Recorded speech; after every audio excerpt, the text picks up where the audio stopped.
Hi, I'm Hilary. I'm originally from the United States, but I now live in France. I have two conditions, severe asthma and adrenal insufficiency. I've had asthma since I was 8.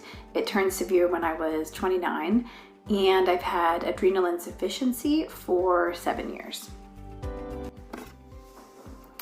One of the most difficult parts of having severe asthma is access to medication. Biologics can be life-changing for patients, but they can be very hard to get depending on where you live because they can be so prohibitively expensive. For example, in the United States, I qualified to be on the biologic Xolair for about 8 years, but was repeatedly denied because it was so expensive.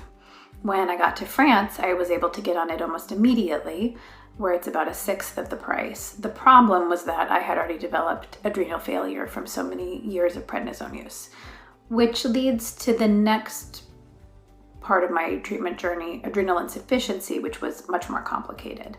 I have found that most doctors, including endocrinologists, don't know a lot about adrenal insufficiency. So when it comes to taking good care of myself, dosing throughout the day, updosing when I'm sick, learning about exercise, supplementing electrolytes since the condition can make those drop critically low,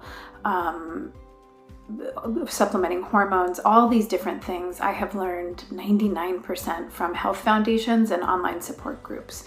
So I think there's a big gap in care when it comes to general practitioners and even specialists like endocrinologists getting proper training for adrenal insufficiency.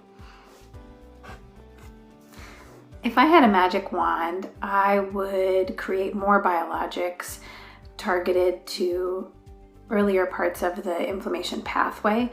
I personally have allergic asthma, so an anti-IgE works well for me, but I still have frequent exacerbations, so I would love something that started a little more upstream, more biologics like Tezspire, for example. On the adrenal insufficiency side, there are a handful of patients around the world that use pumps, much like diabetics, to release the cortisol into their system throughout the day to much more closely mimic the circadian rhythm. And I am hopefully going to start one soon. And I wish the same could be true for every patient with adrenal insufficiency around the world, because from what I understand, the quality of life is much better. There are far fewer peaks and valleys, and that feeling of your medication wearing off in between doses. If I could get one message to decision makers, it would be around corticosteroid use. Doctors prescribe corticosteroids for a lot of conditions and very easily. They give it out for rheumatoid arthritis, Crohn's, colitis, but even poison ivy and allergy and asthma flare-ups. And it is a wonder drug, but if it's used regularly, it can cause people like me to have lifelong adrenal failure. It is rare, but it does happen. And I would say that in my capacity as patient co-chair of the severe asthma arm of the European Respiratory Society, nearly all the patients that I meet with severe asthma have adrenal insufficiency as well. So it's not that uncommon if you look at the people that are using it using prednisone pretty frequently.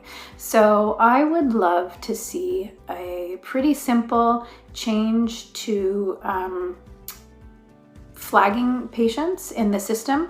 If they are on prednisone more than 2 or 3 times a year, they should just be flagged to have a cortisol blood check. That's it. Pretty straightforward, pretty simple, and it's a way that I think specialists and endocrinologists could figure out how to collaborate and keep an eye on that.